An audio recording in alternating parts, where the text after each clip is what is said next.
James Goddard has called Richard Inman out for a debate. Mr. Goddard, in a YouTube update, said, "After hearing Richard Inman's rhetoric over the last few weeks, I've gotten to the point where I'm sick and tired of hearing Civnat rubbish. If he's so confident in the rhetoric he spouts, then surely he'll be open to debating me." That's a big challenge from Mr. Goddard. Whether Mr. Inman is up for it remains to be seen.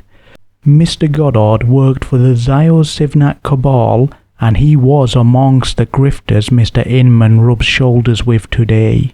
I'm not surprised he's been made a pariah, as their loyalty and friendship is always conditional. It's conditional upon people being sheep. Blowing smoke up Tommy's backside and not upsetting Ezra Levant and Brian of Tel Aviv. In large part, it's about agreeing to what Mr. Griffin was offered all those years ago. We were approached. I was approached. We were offered money from the United States, and all they wanted was two things. They only wanted us to concentrate on Islam, and they wanted us only to focus on that, and it only came with one other thing. They wanted us to drop our criticism of the banking system. I suggest a debate topic: is ethnonationalism a sin in Christianity, as Mr. Inman claims to be a Christian who believes Mr. Robinson, the Civnat grifter, is touched by God. I kid you not, that's what he believes, and that's what he's told Mr. Robinson in private. I find that this one individual for the past 15 years has taken a burden, a heavy burden upon himself, right? With all the accusations, all the infighting, all the allegations against him, and yet there's something special about this young man. Of course, absolutely. There's something there. I believe that God has his hand on him. Yeah, me too. And I've said that to Tommy myself. I mean, I genuinely believe that. I think he is a man that's, in every. I'd love to know what part of the Civnat grift he thinks is godly. Dressing Tommy and the movement up in mink and mules does not make it godly.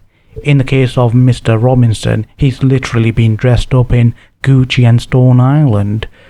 Survivors of grooming have come out and called Mr. Robinson out for using them for his agenda, a Zio agenda serving a Middle Eastern nation, serving that nation's PR in the West. That Middle Eastern nation begins with the letter I. I'm going to give you a couple of hints. It's not Iran and it's not Iraq. Do also remember, if Mr. Inman tries to make out the veterans support him and the movement, the Tommy movement, just say to him that's a lot of nonsense. It's obvious nonsense. There may well be a handful of veterans who do subscribe to Mr. Inman's Civnat beliefs and his agenda, but the majority of the vets do not go to any of those marches. They're not on the march. Also bear in mind the military cross veteran Trevor Colt. He called Mr. Inman a self-server. I did not get involved in politics to become famous. I did not get involved in politics to do things to use veterans. I will not do it. My name's not Richard Inman. I'm not Veterans Against Terrorism. I don't give a damn about all these parties. And I'm sure many of you would love to know whether Mr. Inman and TR News think that this action is godly, and whether they will condemn the nation responsible for bulldozing a little girl's home down.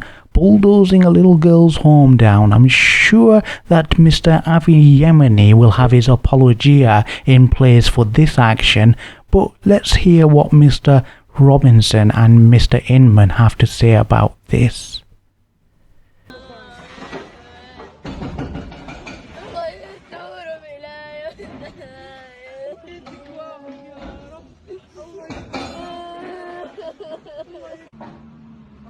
كم منهم خطيتكم بس ولا يجبرهم خطية العالم حسيبهم ربهم العرب الخوان.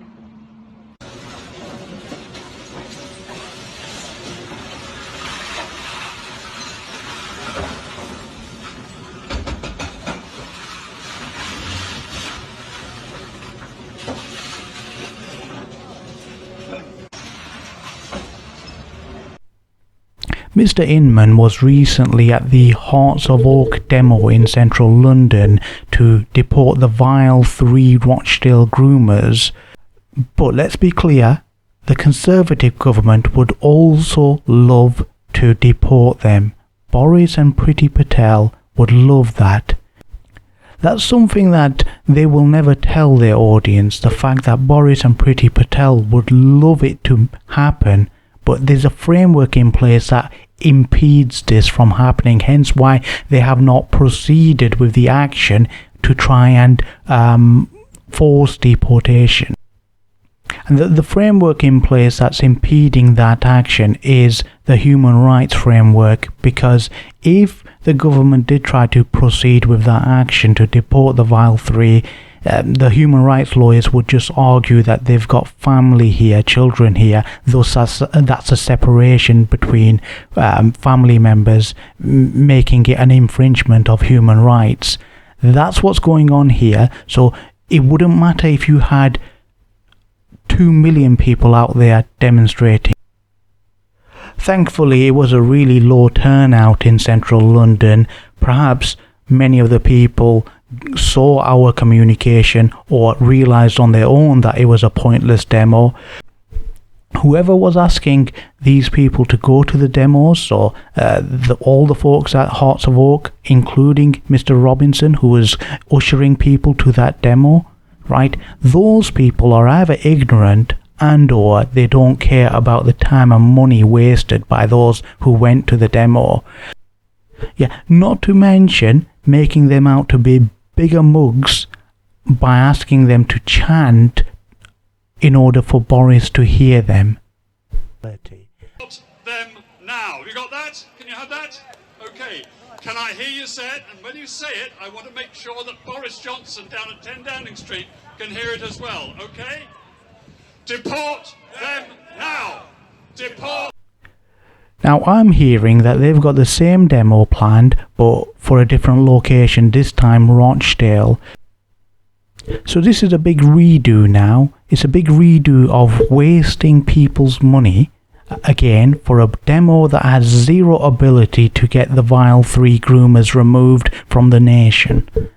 Surely there's folks amongst Hearts of Oak who know or suspect the case that it's due to the framework, the reason why the government have dragged their feet on proceeding with the deportation process. So in that case, if they're aware of this or suspect this to be the case, why are they asking people to waste their cash and time on this effort? I'll explain to you what's going on here. It's because they want a crowd to look popular. Hearts of Oak are a little known organisation. They're a nothing outfit, right? They need to look like a real serious outfit, and the only way they can do that is by having a big crowd when they go out. Their poorly turned out demo in central London had no real British media coverage. If you're a demo goer, really ask yourselves the question, why are this lot so eager for you to go to what is clearly a pointless demo? So again, why are they so eager to get you out on the streets? Mr. Inman, remember, flies in from Northern Ireland. Do you really think he's paying out of his own pocket?